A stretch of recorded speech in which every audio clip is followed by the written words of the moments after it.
What is going on, guys? It's the Mad Dragon. We're back doing another preview video. This is going to be one we've done already because this is going to be game 2. It is going to be Wales versus Argentina, and there was an awful lot to talk about that happened in that first game, that draw that came in. So let's get this game kicked off and talk about these teams. Alrighty, guys, Dan Bigger is going to get us kicked off and underway. We'll start off kicking to the right. Not that Dan Bigger will be playing, of course, still off with the Lions. Sort of, we hope he's still going strong. He's not been playing for the Lions at all recently, but he won't be playing in this Wales team. So, Wales versus Argentina, as we see a very awkward kick from Argentina here. We'll move back to their try line. What a game last week was. I'm going to try my best in this video not to rant. For those of you who follow the channel for long enough, you'll know I personally am a supporter of Wales. And last week for me was very disappointing to watch. I gave that it was going to be quite a close game. I thought Wales would come away with just that little bit more. I think I gave a prediction of Wales by 5.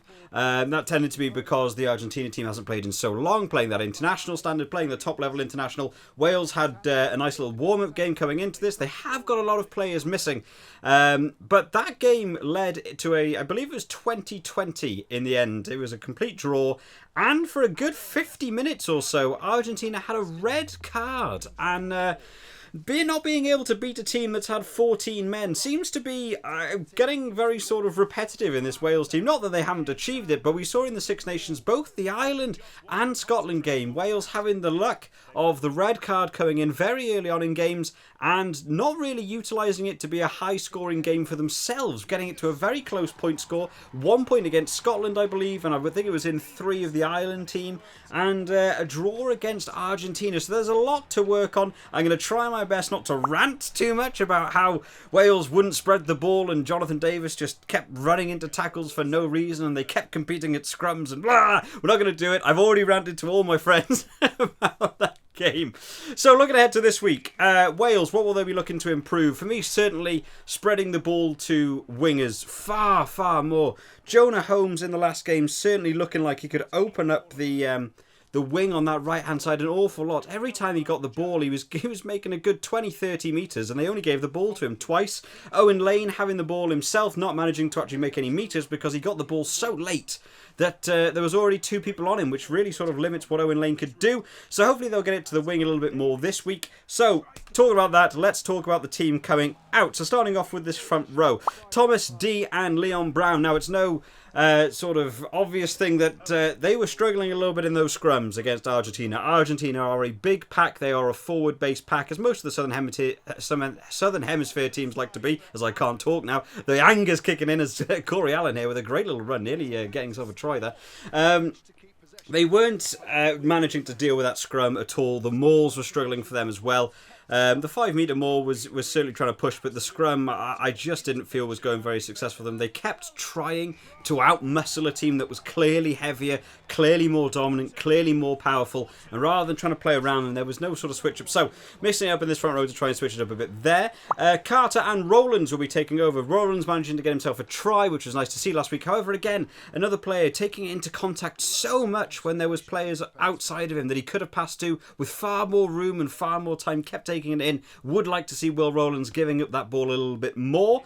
The back row, Turnbull, Botham and Moriarty. So Moriarty in that 8 shirt rather than Wainwright. That's where I much prefer Moriarty. I would like it if he stopped giving away so many penalties for different things, but Moriarty will retain that 8 shirt. Hopefully we'll keep him out of the defensive collisions a little bit more. That tends to be where he gives the penalties away, and he can be a little bit more ball in hand running.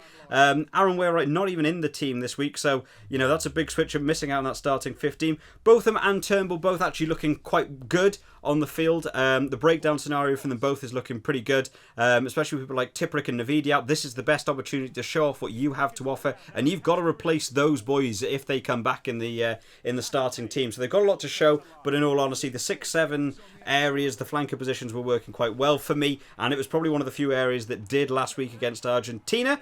Looking forward to the backs. Thomas Williams going to have that number 9 shirt. I didn't think Kieran Hardy had the best game of his life, coming back in a little bit cold maybe in terms of international, so you know, can't be too harsh on him, but again, certainly a little bit more than I'd like to see from him there.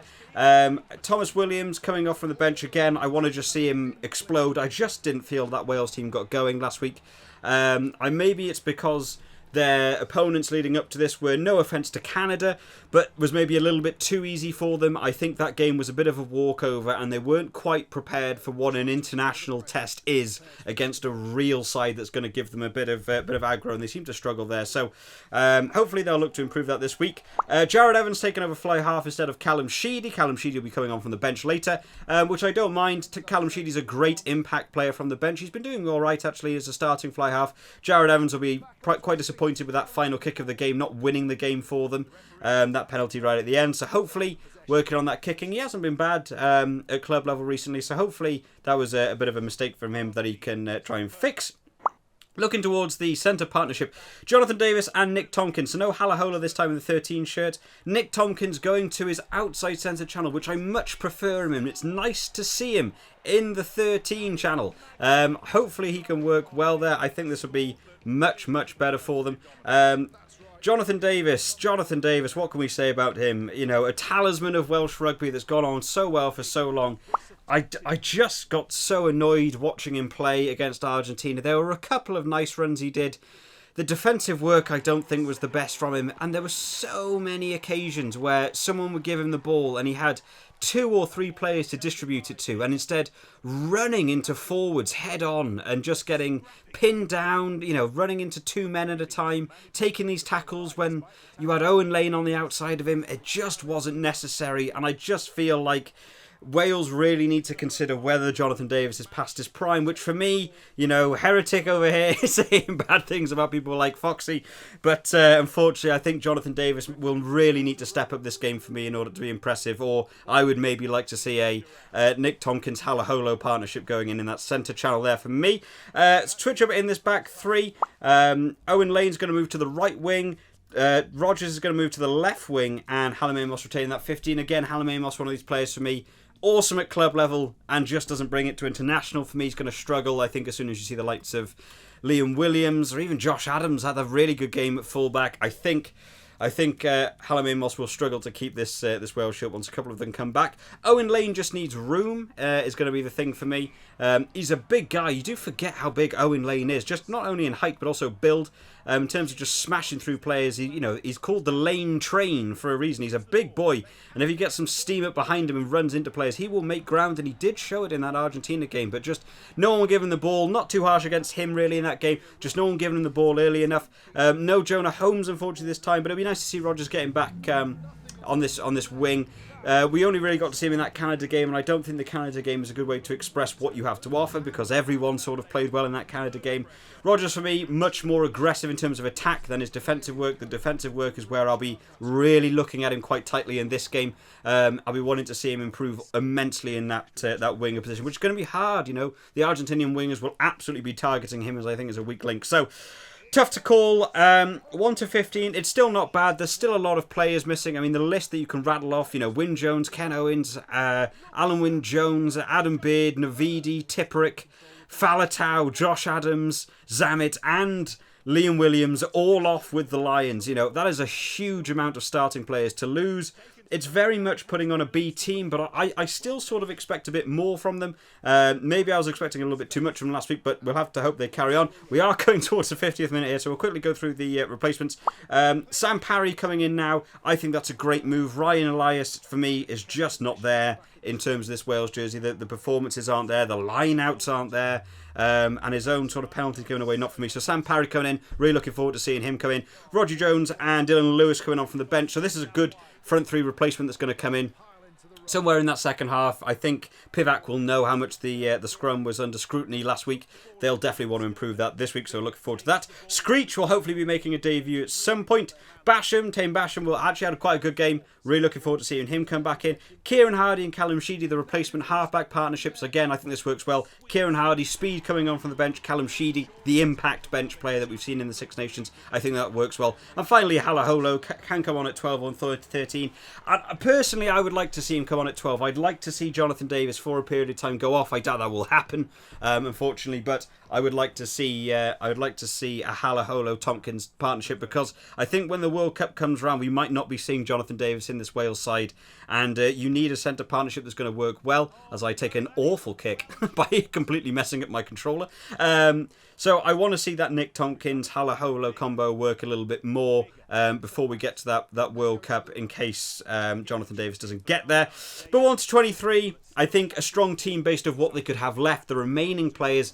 I do think they may struggle, though, against this Argentinian team, who will be very happy with their performance last week. Coming in, I still maintain a little bit cold, with retaining an awful lot of high-end players, got a good team on them, but coming in a little bit cold, playing with 14 men for most of the game. Well, not most of the game, 60% of the game, 70% of the game. Coming away with a draw, and in all honesty, at that 30-minute marker when they had the red card scenario, I actually called out loud. I thought it was going to be an Argentina win. Even with the red card, I was like, they just seem to be over this a little bit more. They seem to be more aggressive. They seem to be dominating more areas of the game, and Wales are just making poor decisions and just not living up to it. So hopefully Pivac will be able to improve on that, but this Argentinian team will absolutely look for this game to be potentially a win for them as well. So looking at their team, not an awful lot of changes. Montoya still going to retain that captaincy in the hooker position. Pablo Matera is going to remain on that flanker position at number 6. Kramer, Guido Petty, they both had really good games in that lock department for them last week. It will be nice to see how they get on. Issa and Bruni will be following in now in that back three row. So some slight changes in the team, but nothing too devastating for there. Thomas Kubeli was, I think, showing Kieran Hardy up a little bit in that scrum half shirt when I saw him on. It'd be nice to see Kubeli have another good game. Nicolas Sanchez having a good game, not so much towards the posts. He's certainly up there. Probably not number 1 in the world in terms of fly half, but certainly in the top 10 area, I would say, Nicolas Sanchez. So he'll be disappointed with his kicking last week, both positionally and towards the post. That'll be his main improvement for me. Will be making sure you hit those posts, get those 3 points. Argentina wanted to seal out that game last week, and if they'd had a couple of those kicks, I think he missed 3 in the end. That game could have been 29-20 with 14 men. That would have been quite embarrassing for Wales. So I think Nicolas Sanchez will want to work on that one. The centre partnership, De La Fuente and Choco Perez, I believe is the pronunciation. I'm still going to suck at this pronunciation. De La Fuente is just a monster, isn't he? He just smashes through people. Really nice to see. Matias Moroni will be coming in that left wing. Delgui on the right wing, and Carreras on the full-back position. I actually seem to remember they had a couple of injuries last week in terms of the wingers and stuff happening. I can't remember who got the red card off the top of my head. I believe it was a centre, but it's not reflecting me. I did think the red card last week was silly, but maybe a little harsh, but I think Wales will be very happy that red card did come in. We'll quickly check out the subs, because we are already somehow nearly at the end of the game. Not an awful lot to talk about quite across the board here. So Bosch, Georgina, Medrano, Lavani, Alamano, Ezkura, hopefully the pronunciation, Miotti, and finally Imhoff, who's a player I don't know an awful lot about. Imhoff, so it'll be nice to see him. So, what do I think score prediction-wise for this game? Because obviously I called it a 5-0 win, or a 5-point difference to Wales last week. And in all honesty, that Wales team wasn't looking super. It was looking a little bit tired, I did feel a little bit like they just sort of thought they were going to win that game. I think this Argentinian team is big. I think they had a bit of a harsh red card and almost looked like they were going to win it. So I'm tempted to lean towards the Argentina for this game. I might actually change it up. I did think maybe Pivac would implement some new stuff. I think if Wales spread the ball wider and utilise the backs more, I definitely see this being a Wales win, because their attack prowess in just general running play seemed to be so much better, but the Argentinians just held the game down and their kicking was better. I think actually having Jared Evans on as kicker over Callum Sheedy, I don't think the percentage kicking is quite as good. I'm going to call an Argentina win. That's going to be a bit of sacrilege for me. I think by a little bit again. I'm going to say an Argentinian win by 7. I think is going to be my call for this one. But we'll have to see what happens. Maybe Pivac's going to bring something out of the bag for this one. I'm getting most of my calls wrong, so who knows how this one will go. But of course, like I say in every video, guys, I am but one man on the internet making outrageous claims about rugby. So make sure you drop down in the comments your thoughts on the game, what you think the prediction will be, what you think the score difference will be, who do you think will score tries, and who do you think will score well. I always enjoy reading through the comments. I'm sure some people will have some big things to say say about this game, because there's going to be quite a lot to talk about down in the comments, so make sure you drop it down there. If you did enjoy this video, remember to leave it a like, and make sure to subscribe to the channel just to keep up to date with all the latest videos as they come out. I hope you've all enjoyed today, guys. I will see you next time. Bye-bye.